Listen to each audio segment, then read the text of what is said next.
Welcome to another video, and welcome to the channel. If you enjoyed this video, please give it a like, share it on social media, and don't forget to subscribe. While you're at it, hit the notification bell so you won't miss any of our videos. Now, let's get into it. Hawaii is a US state. You know, one of the two weird ones. The ones nobody wants to ship to. Puerto Rico, Guam, American Samoa, and the US Virgin Islands are also southern islands under American protection.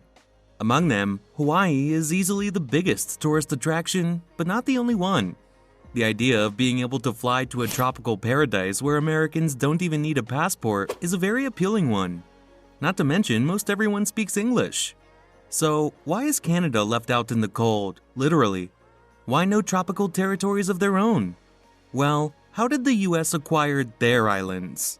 In Hawaii, they supported a coup against Queen Liliuokalani, then peacefully annexed the country in 1898. The very same year, Guam and Puerto Rico were purchased from Spain as part of the settlement of the Spanish-American War. That's right, Puerto Rico has been part of America for almost 125 years, yet you still hear Americans talking about Puerto Rican immigrants. Which raises a question: can you immigrate to your own country?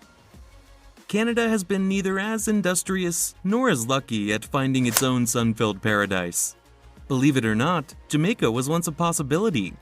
In 1882, Jamaica was in the middle of a very prolonged political upheaval. Back in 1866, the country was fully taken control of by the British government. Whereas before there had been a system where landowners had a say in governance, and most of those landowners, well, most of them had a more Band-Aid friendly skin tone. So the crown stepped in to take over, to make things fairer. Yeah, that's the ticket. They promptly left the island's inhabitants with no official say in its governance until 1885. In the midst of this fiasco, a pro-Confederation faction came together led by a man named Michael Solomon. This guy is so obscure he's a red name on Wikipedia. Anyway, the guy even introduced a motion to join Canada before the island's legislative council. Literally every other councillor voted against it. Today, Canada welcomes immigrants from Jamaica as well as sending them tourists. As of 2001, roughly 1% of the Canadian population was of Jamaican heritage. After the First World War, Britain was trying to make its empire a little more manageable by combining regions together. There was even a proposal made to put Canada in charge of Newfoundland and Labrador, who did eventually join Canada, the Falkland Islands, and all of the other Caribbean islands they controlled.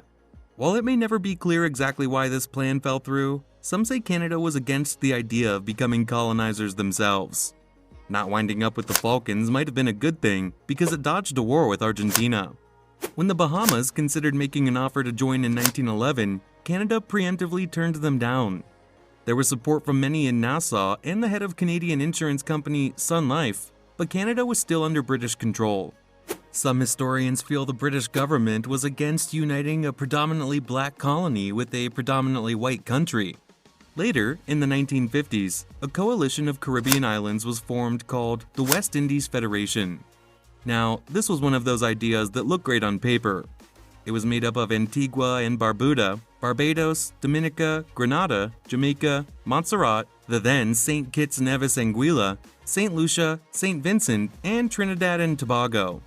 This one was yet another brainchild of the British Empire. They drafted a law to cram these disparate groups together, appointed an executive governor-general, added a 45-member House of Representatives, who selected the Prime Minister, who in turn had a cabinet, and then there was a 19-member Senate. But that wasn't enough. The real work was done by the Council of State.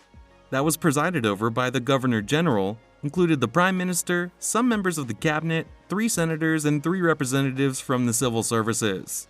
Since the Governor-General selected the senators and the civil servants who sat on the council, it's hard to see how this bureaucratic monstrosity was meant to actually represent the people of the islands. There were serious government negotiations about the Federation and Canada becoming some form of group. The Canadian government even gifted the Federation with 2 merchant ships. These ships sailed between the major ports of the islands and helped build trade relations between them. Unfortunately, the Federation was broken, kind of like in Lord of the Rings. Internal disagreements and chafing under British rule led Jamaica to hold a referendum on leaving the Federation. It passed, and being the largest member by far, the experiment didn't last long without them. Once it fell apart, any hopes of them joining Canada went with it. Another past contender was the Turks and Caicos Islands. If you're not familiar with them, they're located in the northern West Indies, and their last census put them at 57,196 residents. There was talk of forming some sort of union in the 70s and 80s.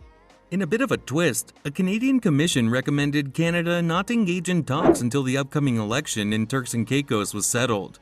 The same commission recommended that any locale wishing to join Canada should do so only by a clear majority of the will of both nations. The idea didn't die there.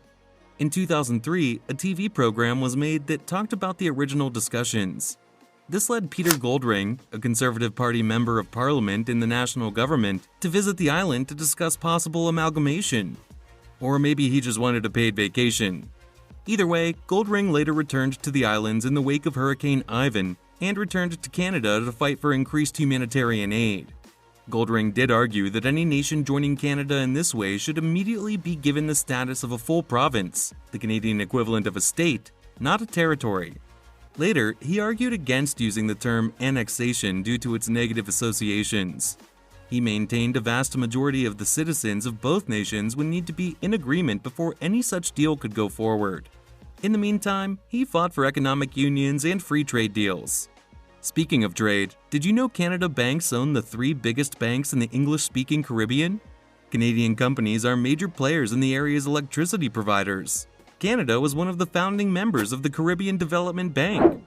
There continue to be strong ties between the regions, and while the idea of the Great White North owning a piece of the Caribbean South may seem funny, there are reasons it would make sense.